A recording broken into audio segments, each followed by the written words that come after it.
The elevator doors slid open just as his hand closed around her wrist. Let go of me! "Let go of me," You're hurting me. Rhea whispered, panic flooding her chest like ice water. She didn't think, didn't look, just yanked her arm free and stumbled forward into the elevator, her shoulder slamming against the metal wall. The doors began to close, slow and mechanical, and for one terrible second, she thought he'd follow her inside. But then the gap narrowed, and Marcus's face disappeared behind the steel, and she was alone. Except she wasn't. Rhea's head snapped up, and her breath caught in her throat. A man stood 3 feet away from her, perfectly still in the corner of the elevator. Black suit, black tie, blood on his knuckles. His dark eyes met hers with no surprise, no question, just a calm, assessing silence that made her skin prickle. She pressed herself against the wall, her heart hammering so hard she could feel it in her throat. The elevator descended. Neither of them moved. "I'm sorry," she managed, her voice barely above a whisper. "I didn't mean to—" "Quiet," he said. It wasn't harsh, just a command, smooth and absolute. And for some reason, she obeyed. Footsteps echoed from somewhere above. Then Marcus's voice muffled through the elevator shaft. "Rhea, don't do this. Just come back. We can talk." Her whole body went rigid. The man in the suit glanced at the ceiling, then back at her. His expression didn't change. The elevator stopped. The doors opened. Marcus was standing there, breathing hard, his hand braced against the doorframe, his eyes locked on hers, and that familiar smile spread across his face, the one that used to make her feel safe, the one that now made her stomach turn. "Baby, come on," Marcus said softly. "You're being dramatic." The man in the suit stepped forward. Just one step, but it changed everything. The air shifted. Marcus's smile faltered. "She's with me," the man said. His voice was quiet, final. There was no aggression in it, no threat, but Marcus went pale. He took a step back, hands raised slightly, like he'd just recognized something dangerous. "I didn't know," Marcus said quickly. "I didn't realize she was—" "Leave." Marcus looked at Rhea one last time, something dark flickering in his eyes. Then he turned and walked away, his footsteps fading down the hallway. The elevator doors closed again. Rhea's knees buckled, and she slid down the wall until she was sitting on the floor, her hands shaking so hard she had to press them against her thighs. She couldn't breathe right, couldn't think. "Thank you," she whispered. The man didn't respond. He pressed a button, and the elevator began moving again. She looked up at him. Really looked this time. He was tall, maybe early 30s, with sharp cheekbones and black hair swept back from his face. There was a stillness to him, like he existed outside of normal time, moving only when necessary. And those eyes, cold and dark and too aware. "Who are you?" she asked. "Someone who is in the wrong place," he said. "Or the right one. Depends on your perspective." The elevator stopped. The doors opened into an underground parking garage. He stepped out without looking back. Rhea scrambled to her feet. "Wait!" He paused, turning slightly. "Please," she said, and she hated how small her voice sounded. "Don't send me back out there." For the first time, something shifted in his expression. Not sympathy exactly, more like recognition. "Get in the car," he said. Before we continue with Rhea's story, hit that subscribe button and drop a comment below. Have you ever had to run from someone who claimed to love you? Let's talk about it. A black sedan sat in the corner of the garage, windows tinted dark. He opened the passenger door and waited. Rhea hesitated, every instinct screaming that getting into a stranger's car was insane, especially a stranger with blood on his hands. But Marcus was still up there. And this man, whoever he was, had made Marcus back down with 3 words. She got in the car. He drove in silence, navigating through the city streets with the ease of someone who knew every shortcut, every camera blind spot. Rhea watched the buildings blur past, her mind racing. "Where are we going?" she asked. "Somewhere safe."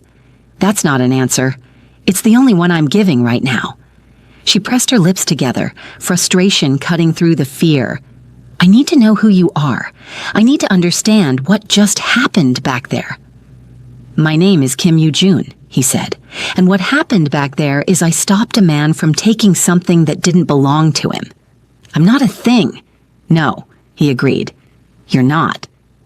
The car pulled into an underground lot beneath a sleek high-rise.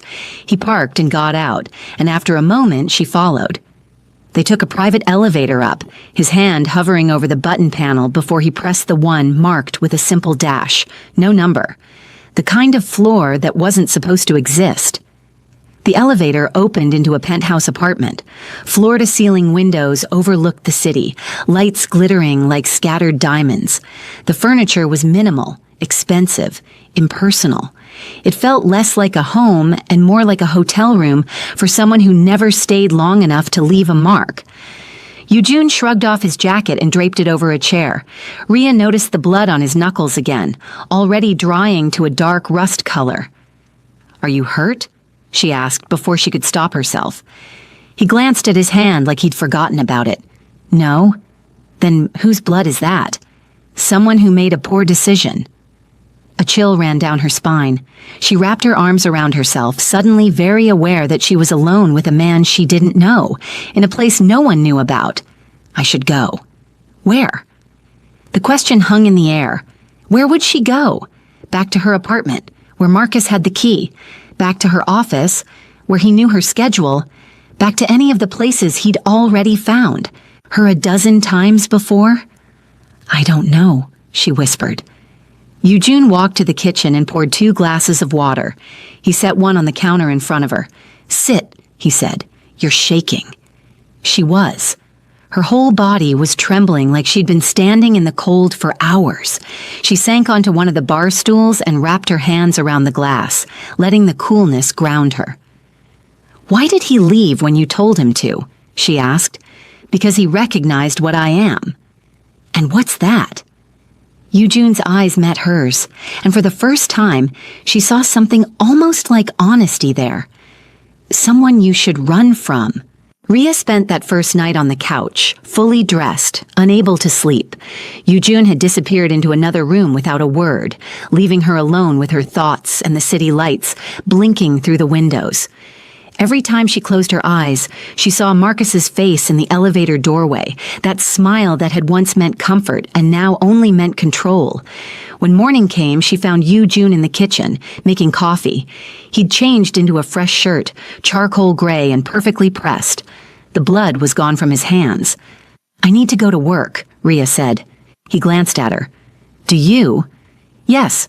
I have a project deadline, and I need my life to be normal, or at least look normal, because if I don't show up, Marcus will—" "Marcus won't do anything," Eugene interrupted. "I made that clear. You don't know him. I know men like him." He poured coffee into 2 cups, black, no sugar. They operate on perception of power. Right now, he thinks you're protected. He'll wait. Wait for what? For me to lose interest. He slid 1 cup across the counter to her. For you to leave. For an opening. Rhea wrapped her hands around the cup, letting the heat seep into her palms. "So what am I supposed to do? Hide here forever?" "No, you're supposed to tell me who you are and why he thinks he owns you." The directness of it caught her off guard. She'd expected questions, sure, but not this blunt demand for her story. Still, something about the way Eugene asked made it feel less like an interrogation and more like a transaction. Information for safety. Simple.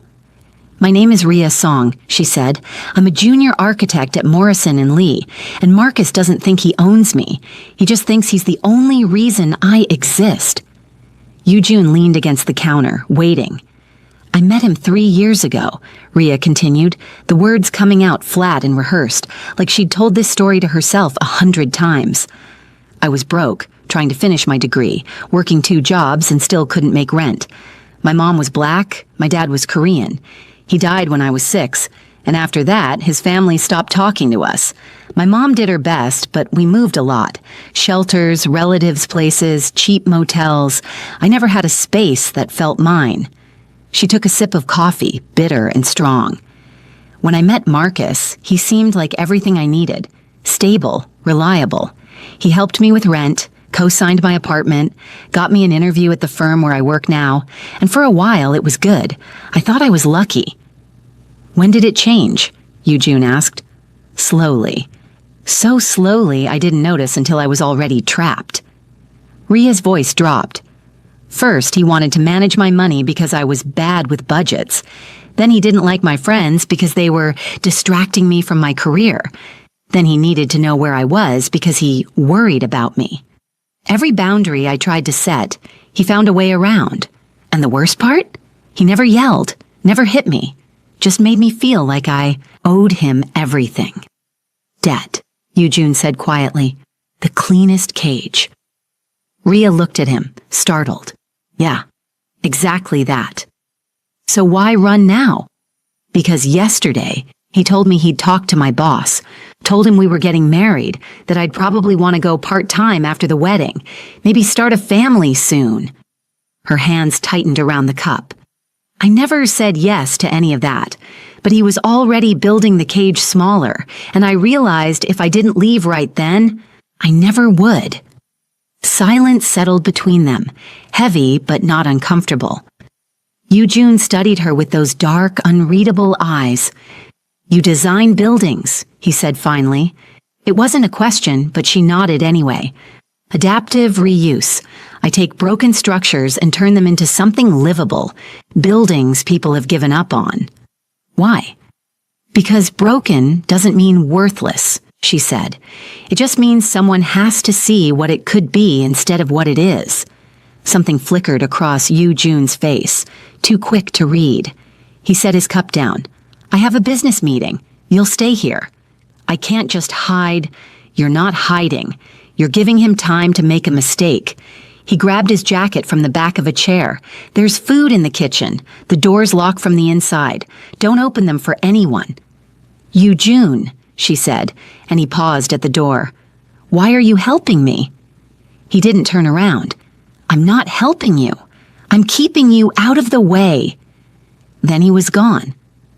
Ria stood alone in the pristine penthouse, coffee going cold in her hands, and wondered what the hell she'd walked into. She spent the day exploring the space, careful not to touch anything that looked important. The apartment was full of contradictions, expensive art on the walls, but no personal photos, a bookshelf filled with leather-bound classics, but the spines were too perfect, uncracked. A home that looked lived in, but felt hollow. She found paper and pencils in a drawer and did the only thing that ever calmed her mind. She drew. Floor plans, at first, then elevations, then a full concept for a children's library. Bright spaces, lots of windows, places where kids could be loud and safe at the same time. She didn't hear Eugene return until he was standing behind her, looking over her shoulder at her sketches. "What is this?" he asked. Ria jumped, her pencil skittering across the page. "Jesus, you're quiet." "What is it?" he repeated. "A library for kids." She set the pencil down, suddenly self-conscious. "I just needed something to do with my hands." Eugene picked up the sketch, studying it with more attention than she expected. "Why a library?" "Because kids shouldn't have to be quiet to be safe," Ria said. "They should be able to make noise and take up space and still feel protected." He was quiet for a long moment, still looking at the drawing. Then he set it down carefully on the table. "I'm buying a building," he said. "Condemned property in the West District. Needs a complete redesign." Ria blinked. "Okay?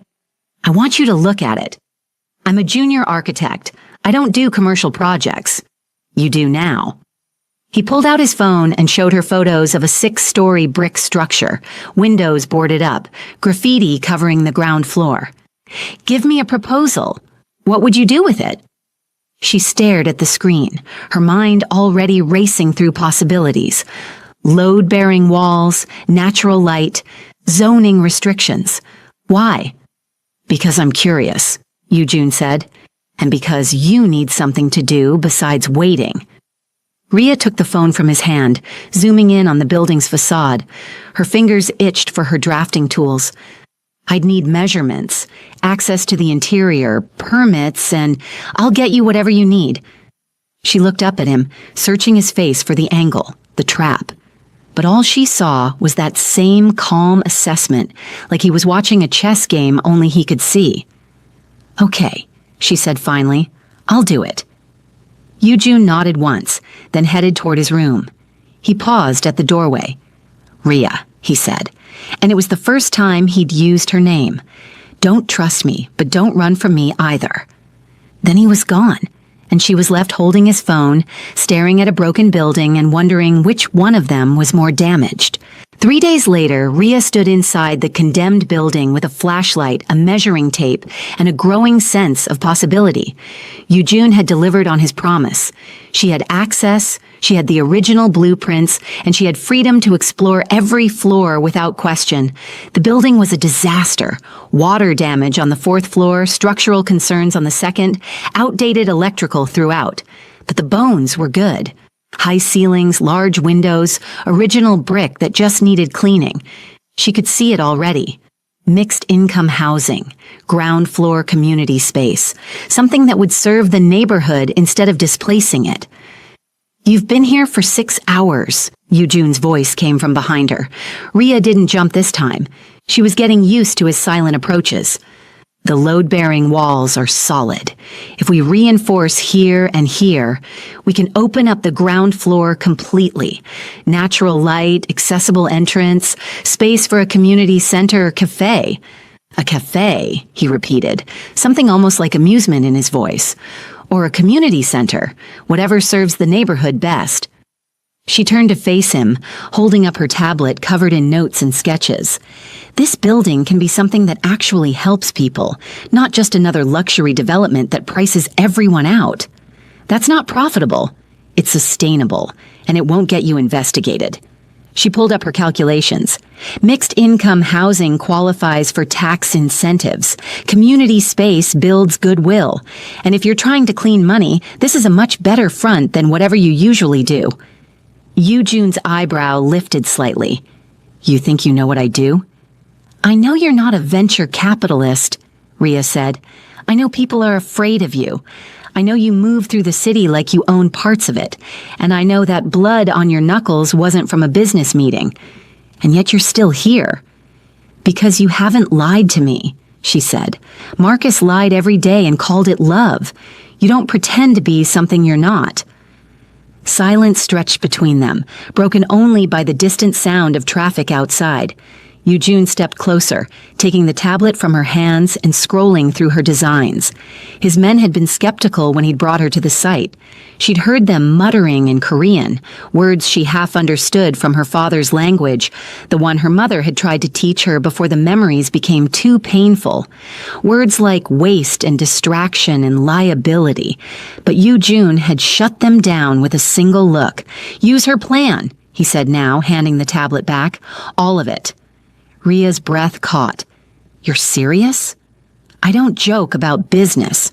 Your men think this is a mistake." "My men don't design buildings." He turned toward the exit. "You start Monday. I'll have contracts drawn up."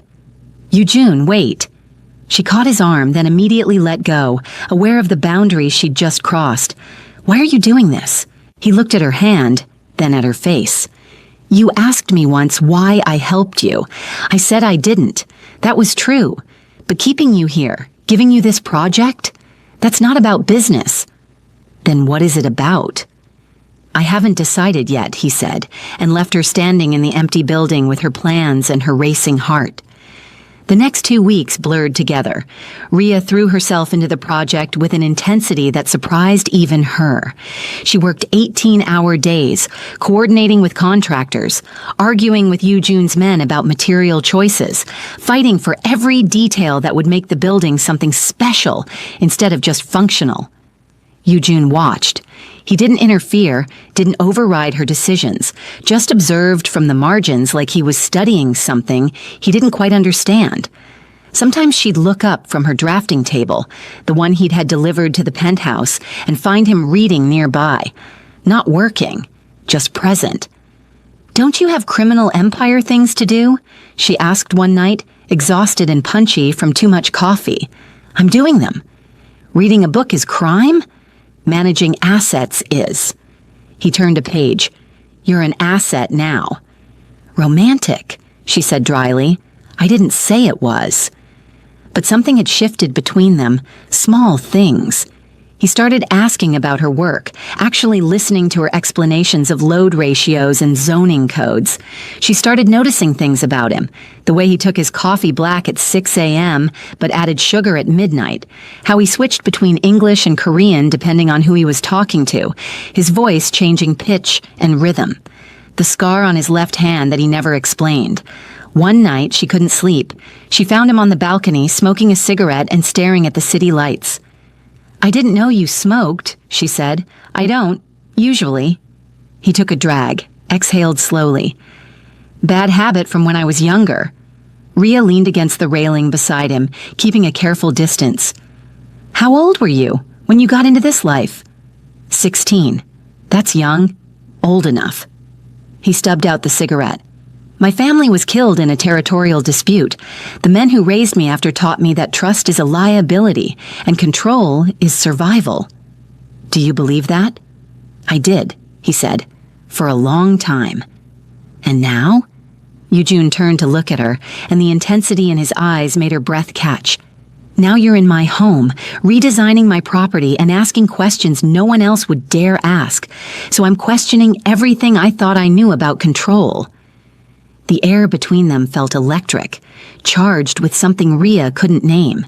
She should step back, should maintain the professional distance that had kept things safe. Instead, she stepped closer. What do you want? She asked quietly. Things I shouldn't. Like what? Like this, he said, and kissed her. It wasn't gentle. It was hungry and desperate, and 3 weeks of tension finally breaking. Rhea's hands found his shirt, pulling him closer, and he backed her against the railing, his fingers tangling in her hair. She could taste the cigarette smoke on his tongue, feel the controlled strength in the way he held her, like he was afraid of breaking something fragile. When they finally broke apart, both breathing hard, Yoojun rested his forehead against hers. This is a bad idea, he said. Terrible, she agreed. You should go inside. I should. Neither of them moved. Rhea, he said, and her name in his mouth sounded like a confession. I don't do this. I don't let people close. It's not safe. For you or for them? Both. She pulled back enough to meet his eyes. I'm not asking for safe. I'm asking for real. Something in his expression cracked just for a moment. Then he kissed her again, slower this time. Deliberate. When he pulled back, his thumb traced her jawline. Come inside, he said. Not because I'm telling you to, because you want to. And God help her, she did. If you're still watching, drop a comment and let me know. Should Rhea trust her heart or her head? And don't forget to like and share this story with someone who needs to hear it. They didn't make it to the bedroom immediately. They stood in the living room, the city lights casting shadows across Yoojun's face, and Rhea realized she was terrified, not of him, of herself, of wanting something this badly when wanting had always led to losing. Wait, she whispered. Yoojun stopped instantly, his hands on her waist but not moving. Tell me what you need. I need you to promise me something. What? If I do this, if we do this, and you decide I'm not worth the risk, you tell me. You don't just disappear. You don't make me guess. Her voice cracked. Marcus never gave me that. He just kept taking and taking until there was nothing left. Yoojun's jaw tightened. I'm not him. I know, but I need to hear you say it. He lifted her chin, forcing her to meet his eyes. If this becomes something I can't handle, I'll tell you. I won't lie, I won't pretend, and I won't make you feel small for trusting me. Promise? I promise. She kissed him then, really kissed him, and this time when he led her to his bedroom, she went willingly. What happened next was careful and intense, Yoojun checking in at every step, asking permission with his hands and his eyes and his words. When Rhea froze halfway through, a flash of Marcus's face intruding on the moment, Yoojun stopped immediately. Hey, he said softly, pulling back. Look at me.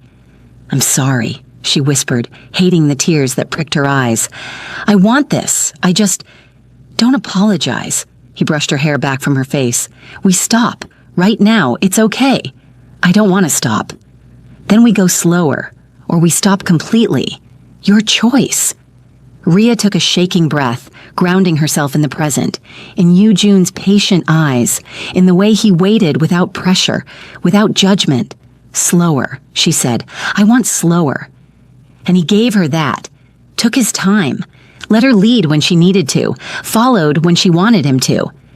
By the time they finished, Rhea was crying for different reasons, overwhelmed by the gentleness of it, by the way Yoo-Jun held her after like she was something precious instead of something conquered.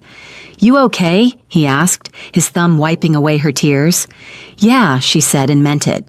I think I am. They lay tangled together in the dark, and for the first time in 3 years, Rhea felt safe enough to sleep without checking the locks. The next morning, everything felt different and exactly the same.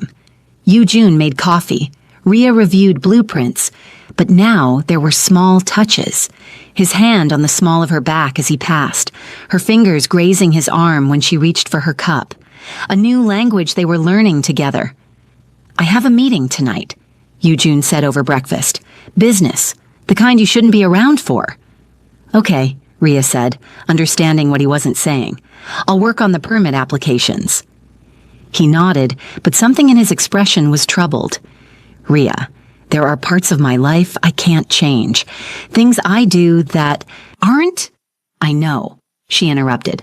I'm not asking you to be someone else. You should. Maybe. But I'm not. She set down her coffee. You live in a world I don't understand. You do things that scare me, but you've never lied about it. And right now, that matters more than whatever moral high ground I'm supposed to take. Yoo-Jun studied her for a long moment. You're either very brave or very foolish. Can I be both? He almost smiled. Almost. That night, Rhea worked late at the penthouse, losing herself in elevations and material specs. She was so focused that she didn't hear the door open, didn't realize someone was in the apartment until a voice made her blood run cold. Hey, baby. Marcus stood in the doorway, hands in his pockets, that familiar sad smile on his face. Rhea shot to her feet, her chair clattering backward. How did you get in here? I followed you last week, saw which building you went into. He stepped closer. Wasn't hard to find the right floor. These luxury places, they all have the same security weaknesses. Get out, Rhea said, reaching for her phone. Marcus moved faster, grabbing her wrist. Not hard enough to hurt, but firm enough to control. Don't. I just want to talk. Let go of me. Rhea, please, I know you're scared. I know I came on too strong about the wedding, but we can work through this. His voice was so gentle, so reasonable. This guy, whoever he is, he's using you. Can't you see that? He's dangerous. He's never pretended to be anything else, Rhea said, trying to pull away. You pretended to love me while you turned my life into a cage. I do love you. That's why I can't let you throw everything away for some criminal. His grip tightened, and for the first time, Rhea saw something ugly flicker in his eyes. I've given you everything. 3 years of my life. Do you know what I've sacrificed for you? Things I never asked you to sacrifice, she shot back. You're not a martyr, Marcus. You're a manipulator. He slapped her. The shock of it was worse than the pain. Marcus had never been physically violent, never crossed that line, and now they both stood frozen, staring at each other. His hand was still raised, trembling. Her cheek was on fire. I'm sorry, he whispered, reaching for her. God, Rhea, I'm sorry. I didn't mean... The door slammed open. Yoo-Jun stood in the doorway, and the look on his face was the most terrifying thing Rhea had ever seen. Not rage, something colder, more final. 2 of his men flanked him, both armed. Marcus went pale. I was just... leaving, Yoo-Jun finished, permanently. You can't threaten me. I'll go to the police. Yoo-Jun walked forward slowly, deliberately, until he was inches from Marcus. Go ahead. Tell them how you broke into my home, how you put your hands on her. See how that works out for you." Marcus looked at Rhea, desperate. "You're really choosing him? A gangster?" "I'm choosing myself," Rhea said quietly. "For the first time in 3 years, I'm choosing me, and that choice doesn't include you." Eugene nodded to his men. They grabbed Marcus by the arms, and he didn't resist, too shocked to fight back. As they dragged him toward the door, Marcus twisted around one last time. "This isn't over," he said. Eugene's voice was soft and absolute. "Yes, it is." The door closed. Silence filled the apartment. Then Eugene was crossing to Rhea, his hands gentle on her face, examining her cheek where the mark was already darkening. "Did he hurt you anywhere else?" he asked, his voice tight with controlled fury. "No, just my face." Her hands were shaking. "How did you know to come back?" "I had cameras installed. Silent alarm when the door opened." He pulled her close and she collapsed against him, finally letting herself break. "I'm sorry. I should have anticipated this. Should have protected you better." "You did protect me," she said into his chest. "You came." "I'll always come," he said, and it sounded like a vow. The next 2 weeks were quiet. Too quiet. Marcus had vanished completely, and while that should have brought relief, it only made Rhea more anxious. Eugene increased security, had men watching her apartment, her office, every place she might go. She should have felt suffocated. Instead, she felt seen. The building project moved forward. Permits approved, contractors hired, groundbreaking scheduled for next month. Rhea poured herself into the work, and slowly, the fear began to fade. She started sleeping through the night, started laughing at Eugene's dry observations, started believing that maybe, just maybe, she could have this.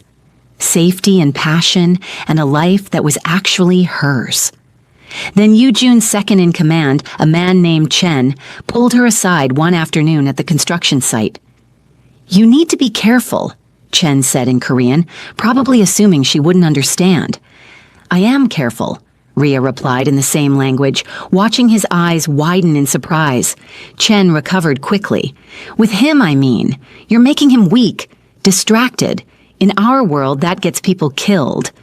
"Maybe your world needs to change," Rhea said. "It doesn't change. It just eats people who can't keep up." Chen's expression wasn't unkind, just honest. "He's different with you. Softer. His enemies will notice. And when they do, they'll use you against him." "Is that a threat?" "It's a warning. From someone who's known him since he was 16 and had nothing." Chen switched back to English. "I'm not saying leave him. I'm saying understand what staying costs." That night, Rhea couldn't shake Chen's words. She found Eugene in his office, reviewing financial reports, and sat down across from him. "Chen thinks I'm making you weak," she said. Eugene looked up, no surprise in his expression. "Chen worries too much." "Is he right?" "Probably." Eugene set down his pen. "Before you, I made decisions based purely on strategy. Now I find myself considering how those decisions affect you. That's a liability in my world. So what do? "We accept the risk," he said simply, "or we don't. But I'm not willing to give this up. Not yet." "Not yet," Rhea repeated. "What happens when the risk becomes too much?" "Then I'll tell you, like I promised." He stood, walking around the desk to pull her to her feet. "But right now, in this moment, you're worth every risk I'm taking." He kissed her, and Rhea let herself believe him. 3 days later, Marcus made his move. Rhea had gone back to her old apartment to collect the last of her things. Eugene had advised against it, wanted to send his men instead, but she'd insisted. She needed to close this chapter herself, needed to prove she could walk back into that space without breaking. She was packing her drafting tools when she heard the door open. Her blood went cold. Marcus stood in the doorway, but he looked different. Thinner, unshaven, wild-eyed. "I've been waiting for you to come back. Get out, Marcus." "I can't. Don't you understand? I can't just let you go." He stepped inside, closing the door behind him. "I've lost everything because of you. My job, my reputation, everything. You lost those things because of your choices," not mine. I made those choices for us. His voice cracked. I gave up promotions to help you, turned down transfers to stay in the city. Everything I did was for you, and this is how you repay me. Rhea backed toward the window, her mind calculating distances and exits the way she'd been trained to analyze spaces. Marcus, you need help, professional help. This obsession isn't healthy. It's not obsession, it's love. He moved closer. And I know you still feel it too. You have to. We had 3 years together. 3 years of you controlling every aspect of my life. I was protecting you. From what? From having my own thoughts? My own money? My own choices? Rhea's voice rose. You didn't protect me, Marcus. You isolated me. And you called it love because that's easier than admitting you were just afraid of being alone. Something broke in his expression. He lunged for her, but Rhea was already moving. She'd spent 3 weeks studying this apartment, remembering its layout, and she knew exactly where the fire escape was. She threw open the window and climbed out just as Marcus's hand closed on empty air. "Rhea!" he shouted. "Don't you dare run from me again!" But she was already down the fire escape, hitting the alley at a run. She pulled out her phone with shaking hands and called June. "He found me," she gasped. "At my apartment. I got out, but—" "Stay on the line. Tell me where you are." She gave him the intersection, then kept moving, weaving through side streets. Behind her, she could hear Marcus calling her name, his voice echoing off the buildings. Her architect's brain kicked in automatically, mapping routes, identifying choke points, finding the path of least resistance. She ducked into a parking garage, found a maintenance door she'd noticed months ago when she'd surveyed the building for a project. It led to a service corridor that opened onto the next street. By the time Marcus reached the garage, she was gone. June found her 2 blocks away, pulling up in his black sedan with 3 cars behind him. He got out, looked her over for injuries, then pulled her into his arms. "Are you hurt?" "No, I got out." Her voice was steadier than she expected. "I didn't need you to save me, but I'm glad you're here." "Always," he said, and meant it. His men spread out, searching for Marcus. They found him an hour later, still looking for Rhea in the streets around her apartment. June's men brought him to a warehouse on the edge of the city. Rhea insisted on being there. Marcus was sitting in a chair when they arrived, his hands zip-tied in front of him. He looked small now. Pathetic. Nothing like the man who'd controlled her life for 3 years. "You're really with him," Marcus said when he saw her. "After everything I did for you, you're choosing a criminal." Rhea walked forward until she was standing directly in front of him. "You didn't make me strong, Marcus. You just made me afraid. He didn't save me from you. He just gave me space to save myself. That's the difference. That's what you never understood." She turned to June. "I'm done. Let's go." "What about him?" June asked. "He's not worth it. Let him go. He's already lost everything that mattered to him. His control, his image, me. There's nothing left to take." June nodded to his men. They cut Marcus's restraints and left him sitting in that empty warehouse, exactly as alone as he'd always feared he'd be. 6 months later, Rhea stood in front of the renovated building, watching families move into their new apartments. The ground floor community center was already bustling, kids running through the space she'd designed for them, the building she'd saved, the space she'd made real. June stood beside her, his hand in hers. "You did this," he said. "We did this," she corrected. Her architecture firm was on the 2nd floor, her name on the door. June had helped fund it, but it was hers, her designs, her team, her future. "I have something for you," June said, pulling a small box from his pocket. Rhea's breath caught. "June." "It's not what you think."